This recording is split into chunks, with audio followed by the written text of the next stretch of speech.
യവരുടെ ഇപ്പോഴത്തെ അവസ്ഥ എന്താണെന്ന് നമുക്ക് നോക്കാം.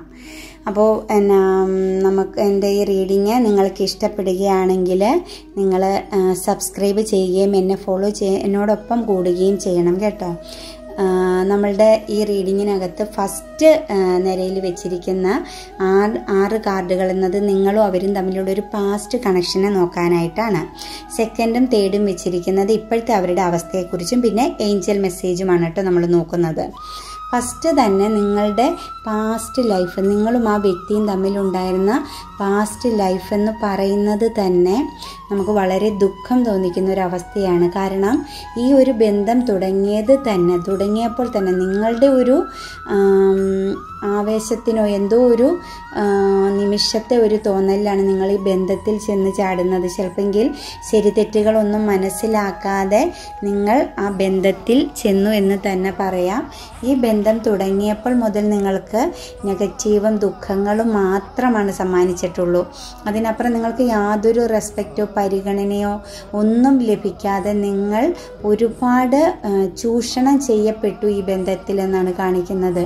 നിങ്ങൾ ഒരുപാട് വേദന സഹിക്കേണ്ട വന്നു. നിങ്ങൾ ശരിക്കും മരണ തുല്യമായ അവസ്ഥയിൽ വരെ ചെന്ന് സൂയിസൈഡിൽ പോലും ഒരു മരണത്തെ പോലും കൺമുന്നിൽ കാണുന്ന അവസ്ഥയിലുള്ള ഓരോ ഘട്ടങ്ങളും കടന്നുപോയ വ്യക്തികളായിട്ടാണ് നിങ്ങളെ ഇവിടെ കാണുന്നത്. കാരണം നിങ്ങൾ ഭയങ്കര ഡിപ്രഷൻ മൂഡിലായിപ്പോയി. കാരണം സ്നേഹം എന്നത് ആ വ്യക്തിയിൽ നിന്നും നിങ്ങൾക്കൊരു രീതിയിൽ പോലും അനുഭവിക്കാനോ ഒരു രീതിയിൽ പോലും നിങ്ങളെ ആ വ്യക്തി അംഗീകരിക്കുകയോ ചെയ്തതായിട്ട് ഇവിടെ കാണുന്നില്ല. അത്രത്തോളം ഈ ബന്ധം തുടങ്ങിയപ്പോൾ മുതൽ നിങ്ങൾ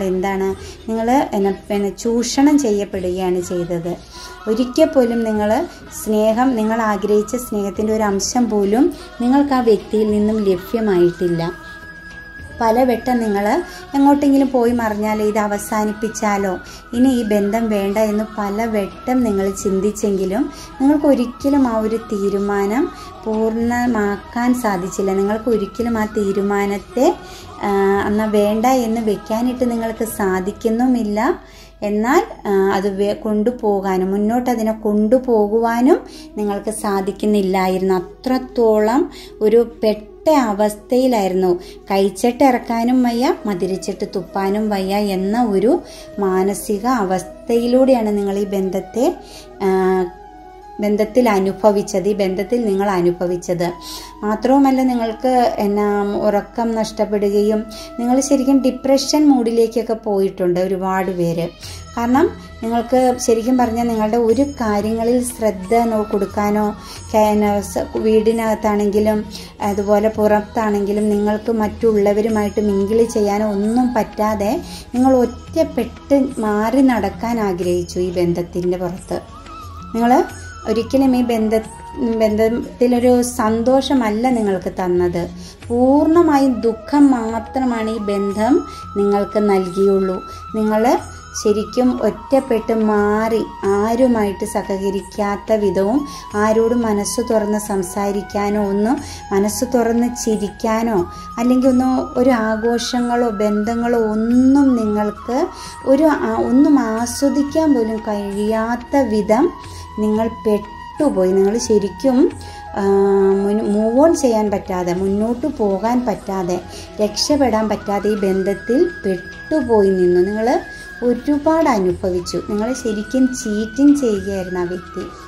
യാതൊരുവിധ ആത്മാർത്ഥതയും ഇല്ലാതെ ആ വ്യക്തി നിങ്ങളെ ശരിക്കും പറഞ്ഞാൽ ചീറ്റിങ് ചെയ്യുകയായിരുന്നു എന്ന് തന്നെ നമുക്ക് വ്യക്തമായി കാണിക്കുന്നുണ്ട്. അയാളുടെ ഒരേ ഒരു ലക്ഷ്യം സാമ്പത്തികമായിരുന്നു. പണത്തിന് പ്രാധാന്യം നൽകുക, അത് നേടുക, പണത്തിന് ഫോക്കസ് ചെയ്യുക, അത് എന്ത് റിസ്ക് എടുത്ത് ഉണ്ടാക്കുക, എന്നിട്ട് എല്ലാവർക്കും മുമ്പിൽ നല്ല ഒരു അവസ്ഥയിൽ ജീവിക്കണം എന്നാണ് ആ വ്യക്തി ചിന്തിച്ചിരുന്നത്.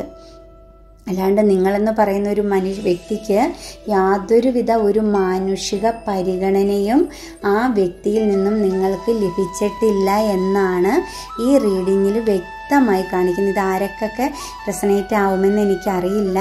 ജനറൽ റീഡിംഗ് ആണ്.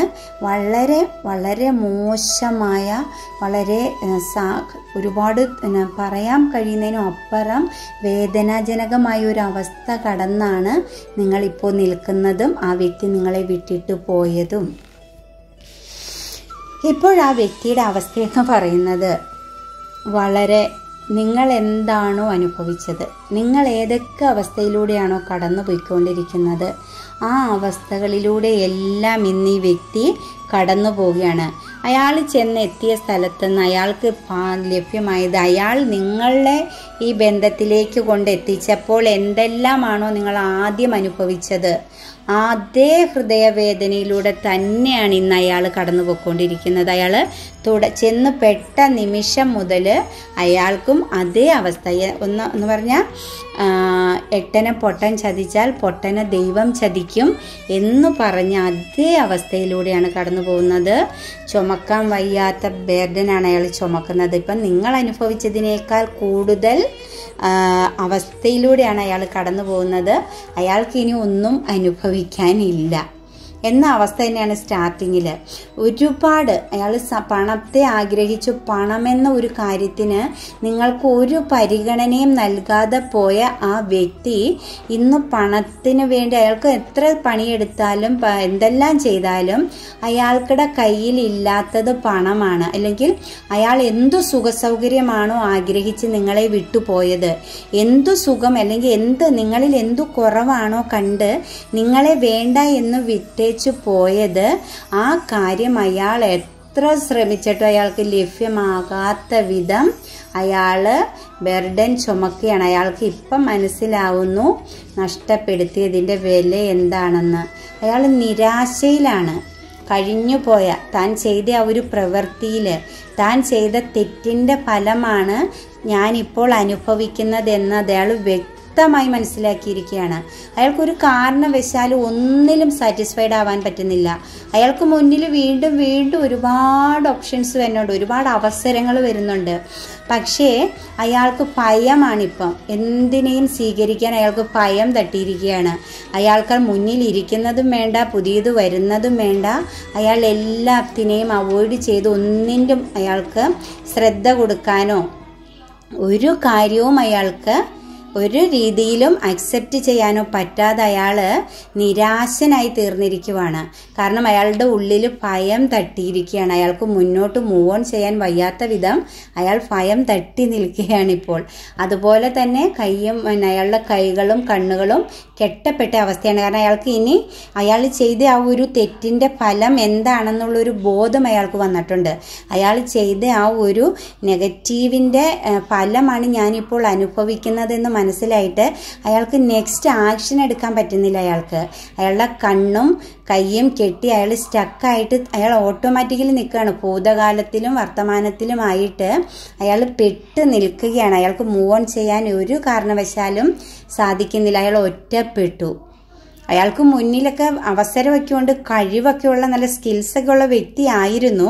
പക്ഷെ അയാൾക്ക് മൂവ് ഓൺ ചെയ്യാൻ ഭയമാണ്. ഇനി മുന്നോട്ട് പോയി കഴിഞ്ഞാൽ എനിക്ക് എന്തായിരിക്കും വരാൻ പോകുന്ന, ഇതിലും വലുതിന് ഇപ്പം ഞാൻ ഒന്നിനെ കളഞ്ഞു മറ്റൊന്ന് നേടിയത് വളരെ അപകടകരമായൊരു അവസ്ഥയിലാണ് എത്തിപ്പെട്ടേക്കണത്.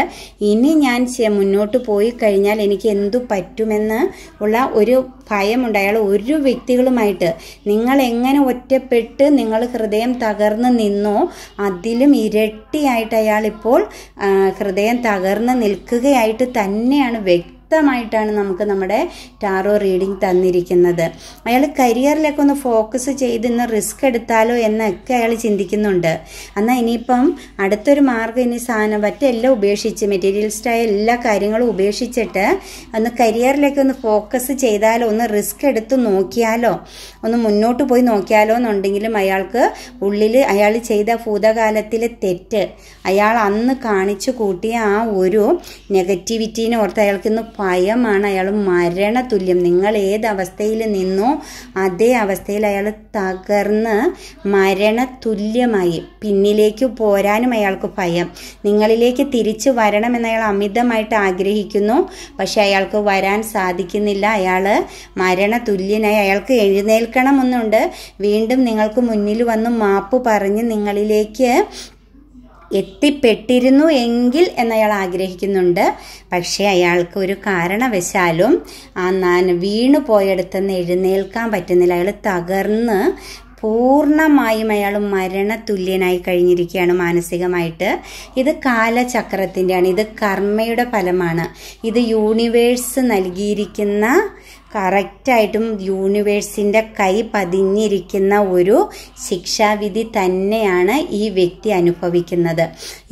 നമ്മൾക്കൊരു മനുഷ്യനും നിങ്ങൾക്കോ ദൈവത്തിനോ ഒന്നും ഇതിനകത്ത് ഒന്നും ചെയ്യാൻ പറ്റില്ല. ഇത് കാലം കണക്ക് ചോദിച്ചിരിക്കുന്ന തന്നെയാണ്. അയാൾ അത്ര നാൾ അത് അനുഭവിക്കണോ അത്രയും കാലം കൊണ്ടേ അയാളുടെ ഈ ഒരു അവസ്ഥയ്ക്ക് അവസാനം ഉണ്ടാവുള്ളൂ. അയാളുടെ കാലചക്രം കറങ്ങി പൂർണ്ണമാകുന്നത് വരെ അയാൾ ഇത് അനുഭവിക്കുക തന്നെ ചെയ്യണമെന്നാണ്.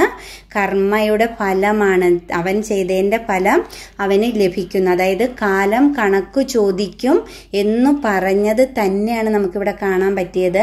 അയാൾ ഒരു ലേഡിയുടെ ഇതിലാണ് പെട്ടുപോയത് കേട്ടോ. അയാൾ വളരെ നല്ല ഒരു അവസ്ഥയിലുള്ള ഒരു വ്യക്തിയാണെന്ന് കരുതി മറ്റൊരു തേർഡ് പാർട്ടി സിറ്റുവേഷനിൽ പെട്ടുപോയതാണ്. പക്ഷേ അവരെന്താണോ ആഗ്രഹിച്ചു പോയത് അത് അവരിൽ നിന്നും ഇവർ തിരിച്ച് ചൂഷണം ചെയ്യുകയാണ് ചെയ്തത്. അവർ നിങ്ങളെ ഏത് രീതിയിൽ 7 ഓഫ് സോഴ്സ് ചെയ്തോ, അതായത് 7 ഓഫ് സോഴ്സ് എന്ന് പറഞ്ഞാൽ ചീറ്റിംഗ് ആണ്, അവർ നിങ്ങളെ ചീറ്റ് ചെയ്ത അതേ ചീറ്റിംഗ് തന്നെയാണ് അവർക്കിപ്പോൾ ആ വ്യക്തിയിൽ നിന്നും കിട്ടിയിരിക്കുന്നത്. അവർ നിങ്ങളെ ഹോൾഡ് ചെയ്ത് പിടിച്ചിരിക്കുകയാണ്. നിങ്ങളെന്ന് പറയുന്ന വ്യക്തിയുടെ മഹത്വം, നിങ്ങളുടെ നന്മ, നിങ്ങളുടെ ഗുണഗണങ്ങൾ, നിങ്ങളെക്കുറിച്ച് ഇപ്പോഴവർക്ക് ഒരുപാട് മതിപ്പാണ്. നിങ്ങളാണ് ശരിക്കും ലോകം എന്നവർ മനസ്സിലാക്കുന്ന അവസ്ഥയിലാണ് നിൽക്കുന്നത്. നമുക്ക് ഏഞ്ചൽസ് എന്താണ് നിങ്ങളോട് പറയുന്നതെന്ന് നോക്കാം. ഏഞ്ചൽസ് നിങ്ങളോട് പറയുന്നത് റിക്കവറി എന്നാണ്, വീണ്ടെടുക്കുക എന്നാണ് പറയുന്നത്. നിങ്ങൾ ഇപ്പോഴും ഓൾറെഡി ശരിക്കും ഓക്കെ ആവാത്ത വ്യക്തികളാണ്. നിങ്ങൾ മാറുക, നിങ്ങൾ തിരിച്ചു വരിക എന്നാണ് പറയുന്നത്. അതായത് നിങ്ങളിപ്പോൾ നിൽക്കുന്ന ആ ഒരു കാലഘട്ടം നിങ്ങൾക്ക് നിങ്ങൾ ആ നിൽക്കുന്ന അവസ്ഥയിൽ നിന്നും നിങ്ങൾ തിരിച്ചു വരിക എന്നാണ് പറയുന്നത്. വെല്ലുവിളികൾ ആ നിറഞ്ഞ വികാരങ്ങളെയെല്ലാം നിങ്ങൾ കാലത്തിനനുസരിച്ച് അപ്രത്യക്ഷമാക്കുക എന്നാണ് പറയുന്നത്. ഇപ്പോൾ കാണാൻ പ്രയാസമാണ്. ഇപ്പോൾ നിങ്ങൾക്കിതെല്ലാം കാണാൻ പ്രയാസമാണെങ്കിലും സന്തോഷകരമൊരു ഭാവി നിങ്ങളെ കാത്തിരിക്കുന്നു. എന്നാൽ ഇപ്പോൾ നിങ്ങളുടെ ശക്തി വീണ്ടെടുക്കാൻ ആവശ്യമായ സമയം ആയിക്കഴിഞ്ഞു എന്നാണ് പറയുന്നത്. നിങ്ങളുടെ വീണ്ടെടുക്കലിൻ്റെ സമയം ഏതാണ്ട് പൂർത്തിയായി കഴിഞ്ഞു എന്നുമാണ് ഈ ഏഞ്ചൽസ് പറയുന്നത്. അതായത് നിങ്ങൾ നല്ലപോലെ പ്രാർത്ഥിക്കുക, നിങ്ങൾക്ക് ശക്തമായ ഒരു കാലഘട്ടം വരുന്നു എന്നും നമ്മളോട് ഏഞ്ചൽസ് പറയുന്നു. പിന്നെ ഏഞ്ചൽസ് പറയുന്ന ടേക്ക് ആക്ഷൻ എന്നാണ്, നടപടിയെടുക്കുക, പെട്ടെന്ന് തന്നെ നടപടിയെടുക്കുക എന്നാണ് പറയുന്നത്. നിങ്ങളുടെ സ്വപ്നങ്ങളിലേക്കുള്ള പാതയിൽ നിങ്ങളെ സഹായിക്കാനായിട്ട് മാലാഖമാരുണ്ട്. അടുത്ത ഘട്ടം സ്വീകരിക്കുന്നതിനായിട്ട് നിങ്ങൾക്ക് മുമ്പിൽ അവർ കാത്തു നിൽക്കുകയാണ്. നിങ്ങൾ തയ്യാറാവുക, നിങ്ങളുടെ ഹൃദയത്തെ തയ്യാറാക്കുക എന്നാണ് ആവശ്യപ്പെടുന്നത്. നിങ്ങൾ മറ്റുള്ള ഏതെങ്കിലും ഒരു കാര്യത്തിൽ സ്റ്റക്കായിട്ട് നിൽക്കാതെ നിങ്ങൾക്ക് വേണ്ടത് മാത്രം, നിങ്ങൾക്ക് ഇപ്പോൾ എന്താണോ ആവശ്യം അതിൽ മാത്രം ശ്രദ്ധ കേന്ദ്രീകരിക്കുക. നിങ്ങൾ ആ പഴയ ആ ഒരു ഇതിൽ സ്റ്റക്ക് ആവരുതെന്നാണ് പറയുന്നത്. അതുപോലെ നിങ്ങളുടെ മനസ്സിൽ എന്ത് ചോദ്യമാണെങ്കിലും അത് യെസ് എന്നാണ് അത് ഏഞ്ചൽസ് പറയുന്നത്. യെസ് എന്ന് ഉദ്ദേശിച്ചത് നിങ്ങൾ എത്രയും പെട്ടെന്ന് നിങ്ങളുടെ വ്യക്തിപരവും മറ്റു വളർച്ച വികസനത്തിനൊക്കെ ആയിട്ട് തയ്യാറാവുക. നിങ്ങൾ വേഗം തന്നെ, കാരണം നിങ്ങൾ നിങ്ങളായി തീരുക. നിങ്ങൾക്ക് നിങ്ങളുടേതായ ഒരു പവർ ഉണ്ടായിരുന്നു, ആ പവറിലേക്ക് നിങ്ങളോട് വരാനാണ് ഏഞ്ചൽസ് ആവശ്യപ്പെടുന്നത്. എത്രയും പെട്ടെന്ന് നിങ്ങൾ ആക്ഷൻ എടുക്കാനാണ് ആ ഏഞ്ചൽസ് നിങ്ങളോട് ആവശ്യപ്പെടുന്ന, മാലാഖമാർ നിങ്ങളോട് ആവശ്യപ്പെടുന്നത്. ആ രീതിയിൽ നിങ്ങൾ എത്തിച്ചേരുക. അതായത് നിങ്ങളോട് ചെയ്തതിൻ്റെ ഫലം അവർക്ക് അനുഭവിക്കേണ്ട വന്നു, അവർ പശ്ചാത്തപിക്കപ്പെടുന്നു, നിങ്ങളിലേക്ക് തിരിച്ചു വരാൻ അവർ ഭയപ്പെടുന്നു, അവരൊരു ഫ്രണ്ട്ഷിപ്പിന് പോലും ആഗ്രഹിക്കുന്നു. നിങ്ങളോട് അവർ പറയുന്നത് നിങ്ങൾ ബാലൻസ് ആവുക. പ്രണയം എന്നാൽ 2 വ്യക്തികൾ ചേർന്ന് ഒരു മഹത്തായ രീതിയിൽ പോകേണ്ട ഒരു ബന്ധമാണ് പ്രണയം എന്നത്, സ്നേഹം എന്നത്. അല്ലെങ്കിൽ എന്താണ്, അല്ലെങ്കിൽ അതൊരു വെല്ലുവിളിയായി തീരുന്നു എന്ന് അവരുടെ ഹൃദയം പറയുകയാണ്. ഒരാൾക്ക് മാത്രം റിസ്ക് എടുത്ത് മുന്നോട്ട് കൊണ്ടുപോകുന്നതല്ല ബന്ധങ്ങൾ എന്ന് പറയുന്നത്. അപ്പം അതുപോലെ തന്നെ അവരൊരു ഫ്രണ്ട്ഷിപ്പിന് പ്രാധാന്യം കൊടുക്കുമെന്നും മറ്റുള്ള ഇത് ഉപേക്ഷിക്കുമെന്നും നിങ്ങളോട് അവർ ഹൃദയം തുറന്ന് നിങ്ങളുടെ വ്യക്തി ഇപ്പോൾ പറയുന്നുണ്ട്. നിങ്ങൾ കൂട്ടുകാരൊക്കെ കൂട്ടുകൂടി മുന്നോട്ട് പോകുക എന്നാണ് നിങ്ങളോട് നിങ്ങളുടെ വ്യക്തി പറയുന്നത്.